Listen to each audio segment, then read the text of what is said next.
하나님의 말씀은 신약성경 요한복음 1장 1절로 3절 말씀입니다. 찾으신 줄 알고 제가 공독하겠습니다. 태초에 말씀이 계시니라. 이 말씀이 하나님과 함께 계셨으니 이 말씀은 곧 하나님이시니라. 그가 태초에 하나님과 함께 계셨고 만물이 그로 말미암아 지은 바 되었으니 지은 것이 하나도 그가 없이는 된 것이 없느니라. 아멘. 오늘부터 요한복음을 하나님 말씀으로 우리가 함께 살펴보도록 하기를 원합니다. 이 말씀을 통해서 주시는 하나님의 은혜가 여러분들에게 가득하기를 주의 이름으로 축원합니다. 성경에는 요한이 몇 명 나옵니다. 우리가 잘 아는 이 요한복음과 또 요한일서, 2서, 3서, 요한계시록을 쓴 사도 요한이 있고 또 세례를 주었던 예수님보다 6개월 먼저 태어난 세례 요한도 있고 또 예수님의 동생인 요한도 있습니다. 그렇지만 오늘 우리가 살펴보는 요한복음의 저자는 사도 요한이라고 우리가 알고 있습니다. 공부를 잘하는 아이의 특징은 뭐냐면 그가 공부할 때에 이 책의 내용이 무엇을 말하는가, 이 문제가 어떤 답을 요구하는가를 정확하게 찾을 줄 아는 아이들은 공부를 잘합니다. 마찬가지로 요한이 이 요한복음을 통해서 우리에게 주고자 하는 것을 우리가 제대로 찾는다면 놀라운 은혜가 있을 것이고, 지금 뭔 소린가 하고 그냥 눈만 껌뻑껌뻑하면 은혜는 그냥 싹 흘러가서 남에게 들어갈 줄 믿습니다. 요한이 이 요한복음을 기록한 목적은 분명하게 있습니다. 무엇이라고 말하냐면 요한복음 20장 30절로 31절에 보면은 예수께서 제자들 앞에서 이 책에 기록되지 아니한 다른 표적도 많이 행하셨으나 오직 이것을 기록하면 너희로 예수께서 하나님의 아들 그리스도이심을 믿게 하려 하며 또 너희로 믿고 그 이름을 힘입어 생명을 얻게 하려 함이라고 말씀하고 있습니다. 요한이 이 책을 기록한 목적을 분명하게 말씀하고 있는데 예수님이 누군가를 우리에게 알려주려고 하고 있다는 것입니다. 그가 누구이십니까? 하나님의 아들이라는 것을 우리에게 가르쳐주기 위해서 이 책을 썼다라고 말하고 있는 것입니다. 믿으시길 바랍니다. 우리는 요한이 쓴 이 책의 내용이 다른 건 아닙니다. 하나님이 누구이신가? 또 하나님의 아들이신 예수가 누구이신가? 그리고 그 아들을 통해서 우리에게 보여주고자 하는 내용이 무엇인가를 분명하게 알기 위한 것이다 라고 말하고 있습니다. 그렇기 때문에 오늘 요한이 예수님이 누구신가를 우리에게 가르쳐 준 것을 분명히 알게 된다면 우리는 생명을 얻는다라고 말씀하고 있습니다. 이 생명은 우리가 그냥 태어날 때 얻은 그 생명이 아니라 이 다음에 하나님의 나라가서 영원히 살 영원한 생명을 이야기하고 있다는 것입니다.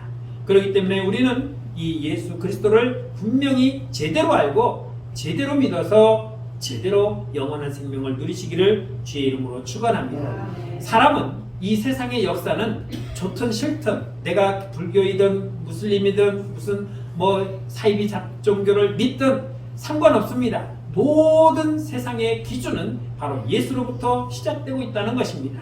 나는 예수 안 믿어, 나는 교회 안 다녀도 어쩔 수 없이 예수를 믿고 있다는 것입니다. 왜 그렇습니까? 예수 그리스도를 중심으로 해서 이 세계가 움직이기 때문인 것입니다. 올해가 몇 년입니까? 2023년입니다. 왜 2023년이라고 언제부터 기록했습니까? 우리는 이 2023이라는 이 해를 어떻게 따지냐면 예수님이 태어난 때로부터 2023년이 흘렀다는 것입니다. 영어로는 before 그리고 아노도미 중심으로 예수를 중심으로 예수님이 오기 이전을 BC 기원전이라고 말합니다. 그것은 거꾸로 계산해요. 마이너스 1년, 마이너스 2년, 마이너스 3년으로 들어가고 예수님이 태어난 때부터는 1년, 2년, 3년, 4년에서 오늘 2023년까지 왔습니다. 불교는 또 자기들의 불기라고 말합니다. 올해 2567년이라고 말합니다. 예수님이 태어나기 544년 전에 석가모니가 태어나서 그때부터 불기를 따져서 2567년이라고 말하는데 이것은 불교만 쓰는 것이고 그래도 불교 나라에서도 모두가 서기 2023년은 공통으로 쓰고 있다는 것입니다. 제 호적에 보니까 1964년이라고 되어 있더라고요. 무엇입니까? 주님이 태어난 때로부터 1964년이 흐른 때에 제가 태어났다는 것이고 여러분들이 언젠가 주님의 부름을 받고 이 땅에서 생을 마감할 때에 거기에는 그렇게 쓸 것입니다. 2055년 몇 월 며칠 졸 이렇게 쓰겠죠. 그러면 주님이 오신 날로부터 2050 몇 년, 그때가 2060 몇 년, 2070 몇 년, 그것은 그때로부터 그렇게 지난 후에 죽었다고 하는 것을 의미해 주고 있는 것입니다.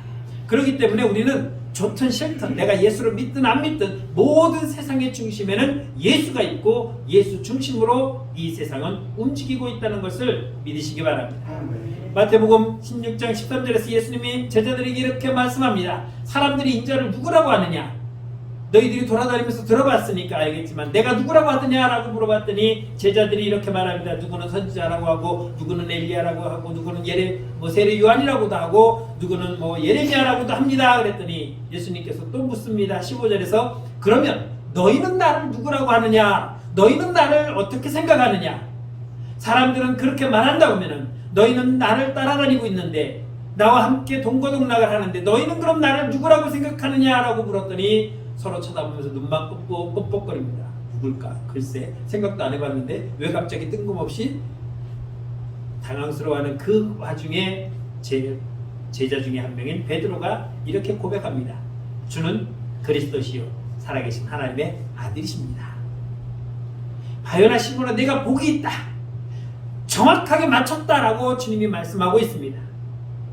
너희는 나를 어떻게 알고 쫓아다녔냐? 내가 누군 줄 알고 지금까지 함께하고 있느냐라고 물어봤는데 제대로 생각해 본 적이 없었지만 오늘 베드로는 분명하게 대답을 했습니다. 주는 그리스도시요 살아계신 하나님의 아들이십니다. 베드로가 과외를 받았습니까? 아닙니다. 스스로 터득했습니까? 아닙니다. 오늘 이 시간에 그가 대답할 수 있었던 것은 하나님께서 성령님께서 그로 하여금 그것을 고백할 수 있도록 지혜를 주셨기 때문인 것입니다. 우리에게 성령님께서 이렇게 놀라운 지혜를 시시각각으로 주신다면 얼마나 좋겠습니까마는 하나님께서 이렇게 성경책으로 남겨주시고 알아서 너희가 기도하면 내가 알려줄게라고 하셨는지 모르겠지만 우리에게는 알고 사는 비밀을 그때그때 제때 못 알아듣습니다. 그래서 어떻게 해야 됩니까? 주야로 묵상하며 그 뜻을 주님께 구해야 되는 것이죠. 그래야 제대로 하나님의 말씀을 알게 되는 것이죠. 그런데 요한이 이 요한복음을 남기지 않았다면 그나마 우리는 더 어려웠겠죠.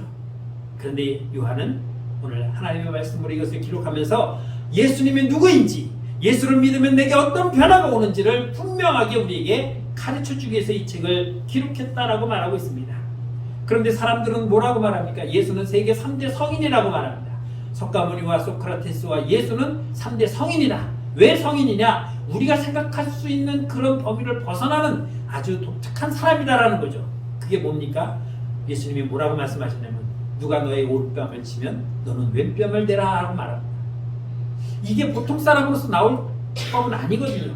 누가 여러분 내 뺨을 친다면 내 오른뺨을 치면 나는 어떻게 합니까? 이쪽도 때려줘야 균형이 맞지 이렇게 하는 것이 아니라 너 일로 와면 오늘 나한테 죽었어. 뒤지게 펴고 세대 더 패죠? 왜? 맞고는 못 살아요. 일단 쌍방마실로 해서 쌍방폭력으로 해서 내가 벌금을 내든 정과가 올라가든 그건 상관없습니다. 순간적으로 이 뺨에서 나오는 열기를 감당하지 못해서 나가는 내 주먹은 나도 어떻게 할 수 없어요. 그런데 예수님은 뭐라고 말합니까? 아이 균형을 맞추는데 그 이쪽도 때려줘. 그것뿐입니까? 누가 너에게 오리를 가져가면 10리를 가져래요. 그냥 가겠습니까? 오리 가는데 10만 원이야. 10리 가면 20만 원이고. 쓸래? 우리는 돈 따지지 그냥은 안 가죠. 제정신이라면 안 합니다. 그런데 주님은 그런 말을 한다는 거죠. 나와는 다른 우리가 살아가는 평범한 사람들과는 전혀 다른 독특한 그런 삶을 이거는 사람이 아니문이다. 아주 독특한 거룩한 성인이 아니면 할 수 없는 말이라는 거죠. 또 뭐라고 말합니까? 누가 겉옷을 벗어달라면 속옷까지 벗어달라. 겉옷도 안 벗어주죠. 몇 년 전에 이런 모습이 있었습니다. 뉴스에 나온 거예요. 서울역의 노숙자가 갑자기 눈이 펑펑 내리치는데 지나가는 중년이 자신의 화카를 벗어서 입혀주는 것을 지나가는 사람이 우연히 찍어서 뉴스에 나왔습니다. 이 사람이야말로 성인이에요. 이 시대의 성인입니다. 누가 저렇게 했어요? 저 파카요? 20만 원이 넘는답니다. 그런데 자기가 지금 입고 있는 것을 노숙 어르신에게 벗어줘서 사람들에게 많은 감동을 주었던 겁니다. 우리 세상에는 살아가면서 저런 사람이 가끔씩 나와요. 1년에 한두 명 나와요. 흔하지 않습니다. 그런데 예수님은 뭐라고 말합니까? 누가 너에게 겉옷을 달라면, 저 사람은 달라지도 않았는데 벗어줬거든요. 달라면 네 속옷까지 벗어줘라. 그럼 나는 뭐 입고 나 빨가벗고 가라고? 제정신이야? 이거는 우리가 도저히 할 수 없는 것을 주님이 그렇게 말씀하셨으니 이는 우리와 다른 사람이야. 그러니까 성이냐? 라고 이야기하는 거죠. 그런데 예수님은 성인이 아닙니다. 예수님은 하나님의 아들이시고 예수님은 하나님이십니다. 그는 뭐라고 말합니까? 나는 부활이요 생명이라고 말하고 있습니다. 나를 믿는 자는 죽어도 살겠고 영원히 산다고 말씀하고 있습니다. 그리고 나는 태초부터 있었다고 주님은 말씀합니다. 나는 하늘에서 내려온 떡이라고 말씀하기도 합니다. 둘 중에 하나죠. 그분이 진짜 하나님의 아들이신지 아니면은 우리를 현혹시키기 위한 사기꾼인지. 그런데 저는 이분이 하나님의 아들이심을 믿습니다. 제가 믿는 예수를 여러분들도 믿으시기를 주의 이름으로 축원합니다. 하나님의 아들이신 그 예수께서 이 땅에 오셔서 우리와 함께 하신다고 말씀하고 있는 것입니다. 성경에 보면 요한복음에 주님은 7번이나 이렇게 말합니다. 나는 누구다? 나는 양이다. 나는 빛이다. 나는 하늘에서 내려온 떡이다. 나는 선한 목자다. 나는 부활이다. 나는 길이요 진리다. 이렇게 주님은 말씀하면서 내가 누구라는 사실을 여러 가지로 표현해 주었습니다. 그 하나님이 출애굽께서 뭐라고 말씀하시냐면 모세에게 나는 스스로 있는 자다라고 말씀하고 있습니다. 다시 말하면 하나님께서 나는 이런 사람이다. 좀 더 쉽게 얘기하겠습니다. 나는 최영아입니다. 하나님이 말씀하십니다. 나는 스스로 있는 자다. 나의 아버지는 하나님의 아버지, 하나님이고 나는 하나님의 이세가 아니라 나는 원래부터 스스로 있는 자다라고 말씀하고 있습니다. 그 하나님이 이 땅에 내려오셔서 나는 빛이요, 나는 선한 목자요, 나는 양이고, 나는 양의 문이며, 나는 길이고 진리고 생명이다라고 우리에게 말씀하고 있는 것입니다. 오늘 요한은 요한복음에서 그 예수 그리스도께서 어떤 분인지, 언제부터 계셨는지를 분명하게 말씀하고 있습니다. 그는 태초부터 있다고 말씀합니다. 성경에 보면 이 태초에라고 하는 말이 세 군데 나옵니다. 창세기와 그리고 요한복음과 요한 1서에만 나옵니다. 다른 데는 태초라는 말이 없습니다. 창세기 1장 1절에 태초에 하나님이 천지를 창조하시니라 하고 말씀하고 있고, 요한복음 1장 1절에도 태초에 하나님이 세상을 만드셨는데 그때에 누구와 함께 하셨냐? 말씀과 함께 하셨다고 말하고 있습니다. 그 말씀이 누구입니까? 바로 하나님이십니다. 태초에 하나님이 천지를 창조하시니라 여기 보면은 엘로힘, 하나님의 이름입니다. 그런데 이 이름이 어떻게 표현되어 있냐면 3인칭으로 표현되어 있습니다. 쉽게 얘기하겠습니다. 제가 1인칭, 제 사모가 2인칭, 양권사님이 제 3인칭이에요. 나, 너, 제. 죄송합니다. 제라고 해서 그래야 이해가 쉬우니까. 그런데 하나님은 뭐라고 지금 표현되어 있냐면 나도 아니고 너도 아니고 저분도 아니고 저분들이에요. 자, 저분 하면은 한 명인데 저분들 하면 몇 명이에요? 셀 수 없는 몇 명인지 정확하게는 않지만 여러 명이라는 거예요. 하나님은 그래서 우리는 성부, 성자, 성령 하나님을 삼위일체라고 말합니다. 그러면 세 분이 모여서 저와 집사람과 우리 큰아들 예담이는 삼위일체입니까? 아니에요. 각각이에요. 그런데 하나님은 세 분인 듯 한 분이에요. 하나님은 영이시기 때문에 우리의 눈으로는 볼 수 없지만 우리가 이해하기 쉽게 해서 몸으로 표현한다면 세 몸이 하나로 붙었다라고 할 수 있습니다. 그랬더니 여호와 증인들이 어떻게 갖고 왔냐면 머리통 하나에다가 얼굴 3개를 붙여 갖고 와서 이게 삼위일체인데 이게 이해가 되느냐라고 저한테 묻더라고요. 이런 하나님은 아니라고 제가 말했어요. 다시 말하면 삼위일체 하나님은 우리의 머리로 이해할 수도 없고 이해해서도 안 됩니다. 왜? 우리의 머리는 거기까지 안 가거든요. 그래서 제가 말씀드리죠. 삼위일체 하나님을 이해한다면 둘 중에 하나예요. 내가 하나님이든 그래서 이해가 된 거예요. 아니면 하나님이 나와 똑같은 사람이든 그래서 이해를 못하는 거예요. 둘 중에 하나입니다. 여러분들은 하나님이 어떤 분이십니까? 내가 이해할 수 없는 분이에요. 그래서 믿는 거예요. 내가 이해되는 분이면 믿을 필요 없어요. 나와 똑같이 생각하고 나와 똑같이 먹고 자는데 내가 그 사람한테 왜 헌금을 드리며 내가 왜 그 사람의 말을 따라서 내가 꾸봉도 아닌데 그렇게 살아야 됩니까? 그건 아니죠. 요한복음 1장 14절에 보면 이렇게 말씀합니다. 말씀이 육신이 되어 우리 가운데 거하시네. 말씀이셨던 그 하나님이 우리에게 오셨습니다. 왜 오셨습니까? 우리를 이해시키기 위해서. 필립 얀시라고 하는 변증학자가 있습니다. 이 변증학자는 뭐냐면 기독교를 쉽게 얘기해서 변호해주는 분이에요. 신학적으로 변호해주는 그런 분이에요. 그분이 집에서 취미로 수족관에 붕어를 길렀어요. 금붕어를. 아주 수초도 해놓고 뭐 그 산소 호흡기도 쭉 해놓고 먹이도 아주 좋은 걸로 주고 기르는데, 아니 이놈의 붕어들이, 금붕어들이 내가 가서 먹이를 주려고 하면 전부 다 샥 흩어져 버린다는 거예요. 내가 이렇게 좋은 환경을 만들고 물도 아주 깨끗하게 해주고 여과기도 아주 풍성하게 넣어주고 먹이도 좋은 거 비싼 거 넣어주고 산소도 그냥 뽕뽕뽕 틀어주고 조명도 아주 그냥 LED를 좋은 걸 해서 켜주는데, 내가 먹이 주려고 가려면은 전부 다 슉 흩어져 버리는 거예요. 여러분들 연못에 가서 이렇게 잉어들이 있는 데 가서 보면은 먹이 뿌려주면 잉어들이 어떻게 와요? 쫙 와서 입을 갖다 빡 벌려요. 근데 이 금붕어들이 집에서 안 그러는 거예요. 그래서 왜 그럴까 생각하다 보니까, 아, 나는 사람이고 얘네는 금붕어구나 라는 게 생각돼요. 얘네가 왜 도망가는지를 알려면은 내가 금붕어가 돼야 되겠구나라는 걸 깨닫고는 포기했답니다. 맞습니다. 우리는 하나님의 말씀을 듣고 하나님이 원하시는 삶을 살아야 되는데, 하나님과 우리는 너무나도 차이가 많아요. 그래서 우리는 우리 생각대로 살았습니다. 그래서 먹지 말라는 선악과도 한번 따먹었더니 죽음이라는 벌을 받게 된 거죠. 그 하나님께서 우리를 사랑하셔서 우리에게 구원의 길을 열어주신다고 하는데, 우리는 도무지 그거를 이해하지 못하고 있는 거예요. 그분이 왜 나를 위해서 할 일 없으신가? 이렇게 우리는 묻고 있는 거예요. 우리 생각으로 보니까. 주님이 그래서 직접 오셔서 보여주시려고 오신 것입니다. 여러분, 12월 25일이 어떤 날입니까? 성탄절입니다.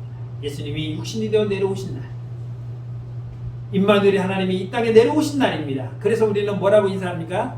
메리 크리스마스. 무슨 말인지 아십니까? 성탄을 축하해 라고 얘기하겠죠. 영어로 얘기하면 메리는 즐겁다라는 거예요. 크리스마스는 크리스트라고 하는 것과 메리라고 하는 말이 합쳐졌는데, 크리스는 크리스트의 좀 줄임말이고, 마스는 미사라고 하는 말과 붙여서 크리스마스. 그러니까 이걸 그대로 번역하면 메리 즐겁게 그리스도를 예배합시다. 따라해봅시다. 메리 크리스마스. 즐겁게 주님을 예배합시다. 이거는 12월 25일만 하는 게 아니라 오늘도 해야 되고 매일매일 우리는 해야 되는 거예요. 즐겁게 예배를 드립시다. 우리 감사함으로 예배를 드립시다. 마지못해 끌려나고 이놈의 주일은 왜 이렇게 빨리 돌아와? 먹고 돌아서면 주일이네. 이것이 아니라, 아, 벌써 주일이 왔네. 돌아가면서 언제 주일이 올까? 기대하며 소망하는 마음 속에 가야 되는데, 먹고 돌아서면 벌써 주일이야?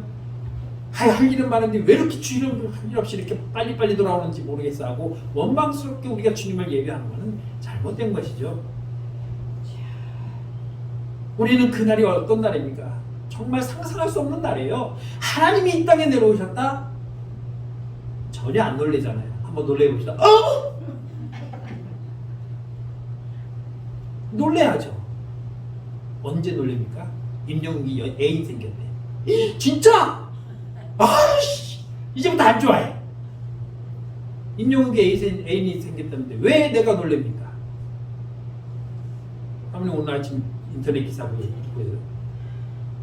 손씨 아저씨가 곧 결혼한답니다 라는 기사가 안 떴어요. 근데 그것을 뜨면은 어머 어떡해, 내가 좋아하는데. 엉뚱한 게서 우리는 놀래요. 정작 놀래야 할 때는 무덤덤하고 놀래지 말아야 할 때는 어머 어떡해.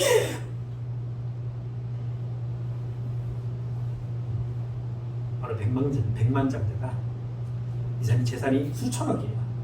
근데 자식도 없고 상속해 줄 사람이 없는데 유일하게 남아있는 애가 조카 한 명 있어요. 근데 얘가 심장병이 있어. 내가 얘한테 이거를 물려줘야 되는데 3천억이나 되는 돈을 내가 너에게 유산으로 상속해 준다면 얘가 심장이 약해가지고 그냥 놀라서 죽을 것 같아.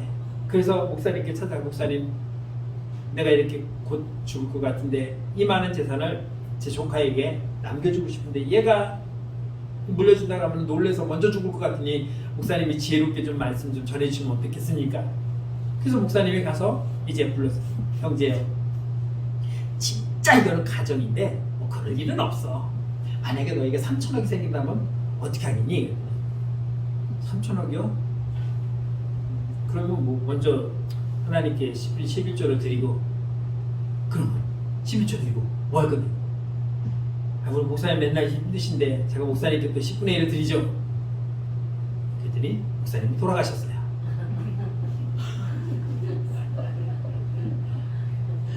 자기에게 300억이나 되는 돈을 주다니까 놀라서 그냥 죽어버렸어요.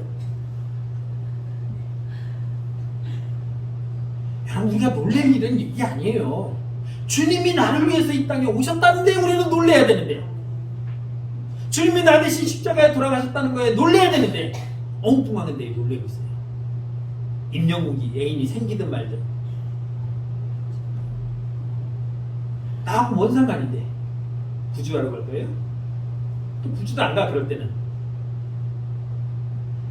예수님은 태초부터 계셨던 분이 우리를 구원하기 위해서 이 땅에 오셨다는 것입니다. 그분이 오신 이유가 무엇입니까? 우리에게 생명을 주시려고. 사도행전 4장 12절에 보면 이렇게 말씀합니다. 다른 이로서는 구원을 받을 수 없나니 천하 사람 중에 구원을 받을 만한 다른 이름을 우리에게 주신 일이 없다라고 말씀하고 있습니다. 그랬더니 세상 사람들이 뭐라고 말합니까? 참 이기적이다. 아니 천국 가는 문을 그렇게 좁게 만들어놨고 어떻게 많이 가?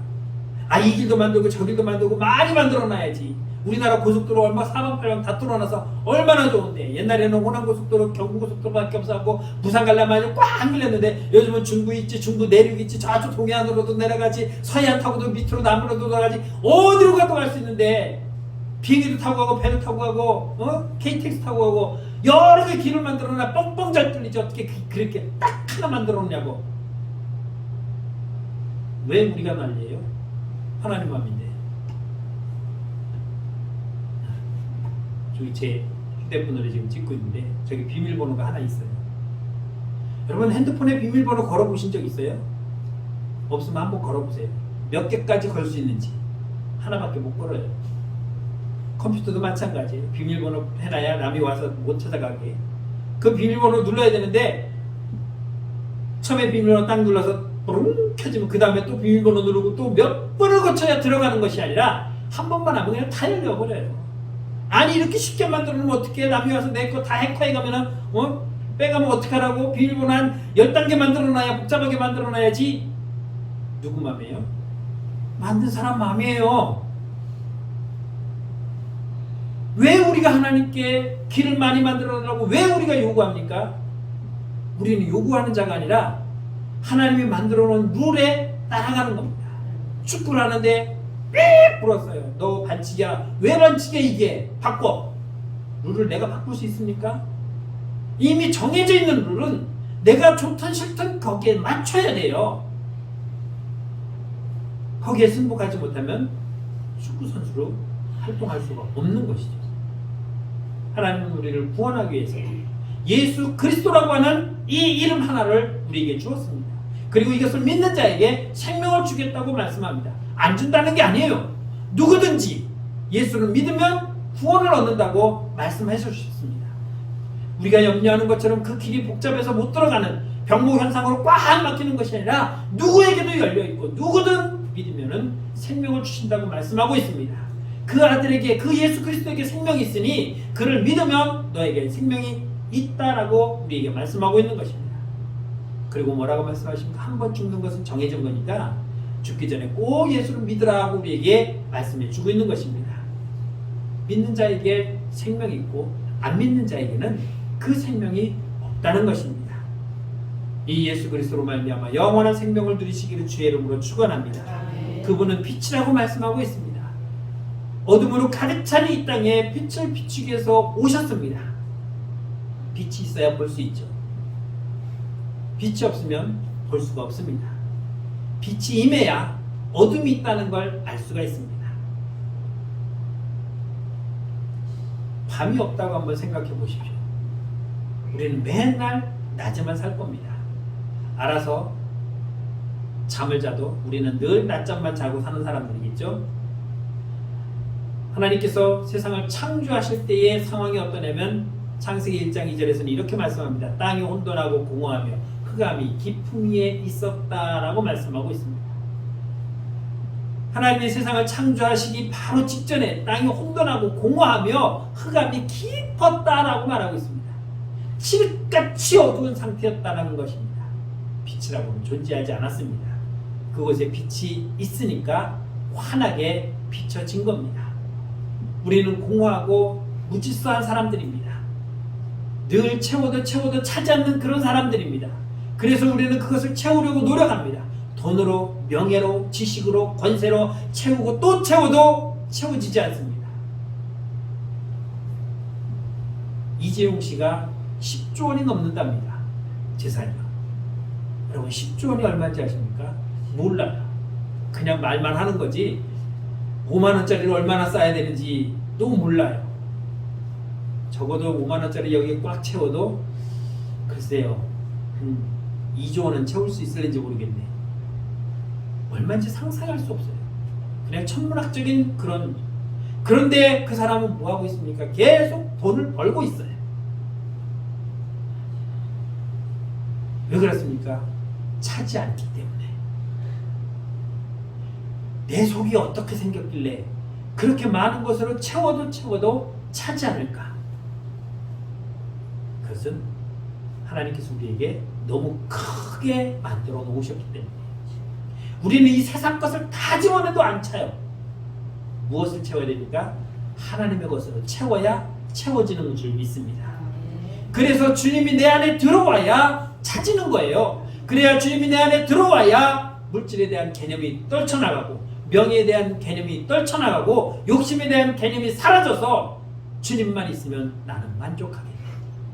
그래서 만족이 되는 거예요. 주님이 내 안에 들어오지 않으면 나는 언제나 계속해서 부족한 자로 뭘로 채울까? 저걸로 채울까? 이걸로 채울까? 또 채워볼까? 이렇게 살지만 주님이 내 안에 들어오면 더 이상 채울 이유가 없다는 거죠. 그래서 우리는 그때서야 비로소 만족함을 누릴 수가 있는 것입니다. 하나님은 그렇게 우리를 크게 만들어 놓으셨는데 그 큰 것에 조그만 것들을 열심히 채워봤자 차지 않는 것입니다. 그러니 채워질 수 있는 것으로 여러분들이 채우시기를 주의 이름으로 축원합니다. 그것이 무엇입니까? 예수 그리스도이십니다. 그분으로 채울 때 나는 만족할 수 있고 그분으로 채워질 때에 나는 모든 것의 끝을 볼 수가 있는 것입니다. 예수님이 이 땅에 오셔서 하신 일이 바로 그것입니다. 예수님이 오시기 이전에 구약에는 사단이 별로 없었습니다. 욥이 있을 때 사단이 와서 하나님께 하나님 욥이 저렇게 믿음이 좋은 게 뭐 욥이 믿음이 좋아서 그런 줄 아세요? 하나님이 복을 주셔서 그런 거죠. 하나님이 다 뺏어가 보십시오. 하나님 찾지도 않을 겁니다. 라고 했더니 그럼 욥의 생명만 놓고 네가 한번 실험해 봐라. 할 때 사단이 한번 나왔고 사단이 몇 번 안 나와요. 진짜 한 손가락에도 다 세지 못할 만큼 극히 작게 나오는데 희한하게 주님이 오신 다음부터 사단이 활개를 쳐요. 예수님이 40일 금식하고 왔더니 제일 먼저 누가 반겨줍니까? 사단이 와서 반겨줘요. 하이 예수, 컴온 이리 와. 그리고는 네 가지로 시험을 합니다. 예수님이 가는 곳마다 병자가 있고 귀신 들린 자가 있고 나병 환자가 있고 가는 곳마다 환자들이 넘쳐납니다. 왜 그렇습니까? 사단이 들끓고 있는 거죠. 무슨 말이냐면 예수님이 이 땅에 빛으로 오셨습니다. 그전에는 세상이 깜깜해서 누가 사단이 어디 있는지 우리가 찾아보지도 못했어요. 그런데 빛이 와서 세상을 환하게 비춰놓으니까 그 환한 곳에 사단들이 나타나기 시작한 겁니다. 보이기 시작한 겁니다. 저 사람 안에도 있고 제 안에도 있고 저기서도 있고 여기도 있고 사방팔방에 늘어진 게 사단과 마귀들이 들끓고 있는 것입니다. 빛이 오시니까 보이는 거죠. 이 세상에서 우리는 지금 그렇게 살아가고 있는 것입니다. 그 사단이 활개를 치고 있는 곳에 주님이 오셔서 뭐라고 말합니까? 귀신아 나가라. 병든 자야 나음을 얻을지어다.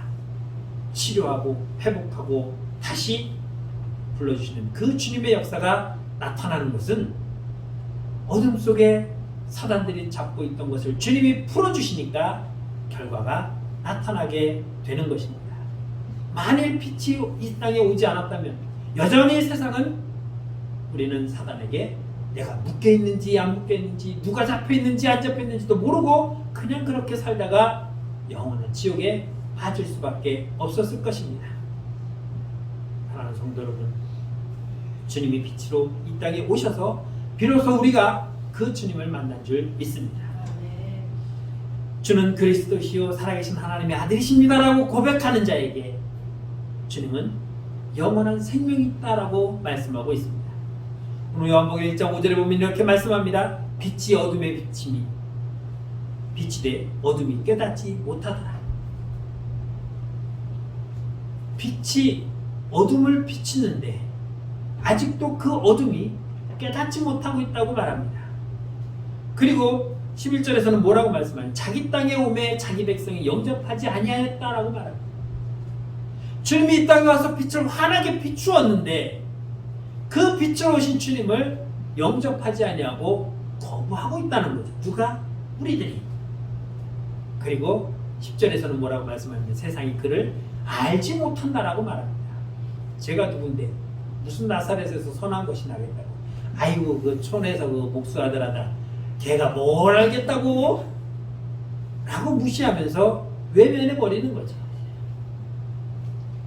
주님은 우리에게 내가 너희를 이렇게 사랑한다라는 것을 보여주기 위해서 오셨습니다. 내가 너희를 사랑한다라고 하늘에서 말하니까 못 알아들어요. 왜 사랑하는데요? 그래서 주님이 오셔서 나를 영접하면 내가 너희를 구원해주고 너희에게 생명을 주겠다고 말씀하고 있는데도 깨닫지 못하고 있다는 것입니다. 우리가 십자가에 죽으신 주님을 바라보았습니다. 그분이 왜 십자가에서 죽으셨습니까? 나를 대신해서 죽어주셨습니다. 그분이 왜 채찍을 맞으며 왜 그렇게 모욕을 당했습니까? 나 때문에 그렇게 당하셨습니다. 그것을 보면서 아, 주님이 나 때문에 저렇게 하셨구나.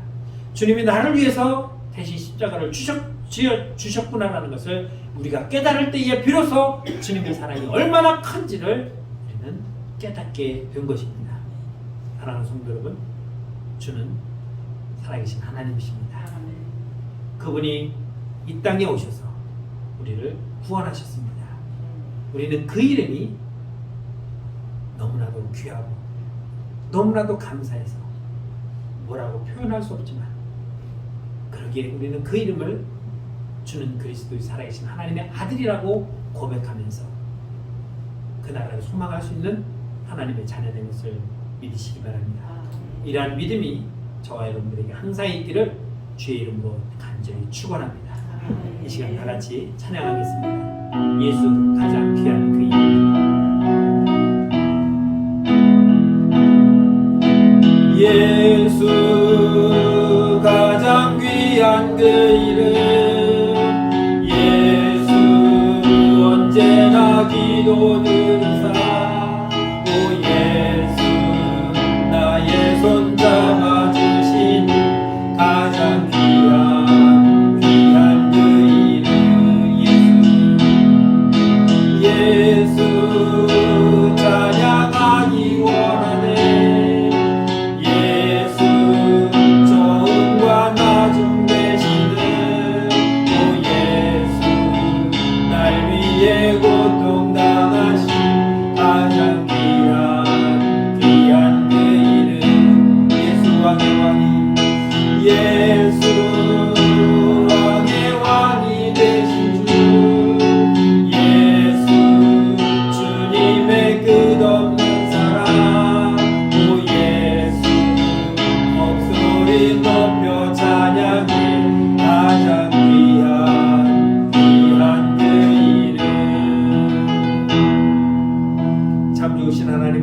감사합니다. 그 귀한 이름으로 이 땅에 오셔서 우리를 구원하신 그 이름을 부르며 그 이름 앞에 구원받게 하심을 감사합니다. 아직도 어둠 가운데서 그 이름을 찾지 못하고 헤매는 많은 사람들에게 우리가 가서 그리스도의 빛으로 그 이름을 전할 수 있도록 인도하여 주시고 그 이름을 전하여 많은 사람들이 주님 앞으로 나와 주의 영광에 이를 수 있도록 우리가 사용되어지는 귀한 믿음의 성도들이 되게 하여 주시고 언제나 그 이름을 잊지 아니하고 땅끝까지 전하는 믿음의 삶으로 나아갈 수 있도록 축복하여 주옵소서. 예수님의 이름으로 감사하며 기도드렸습니다. 아멘.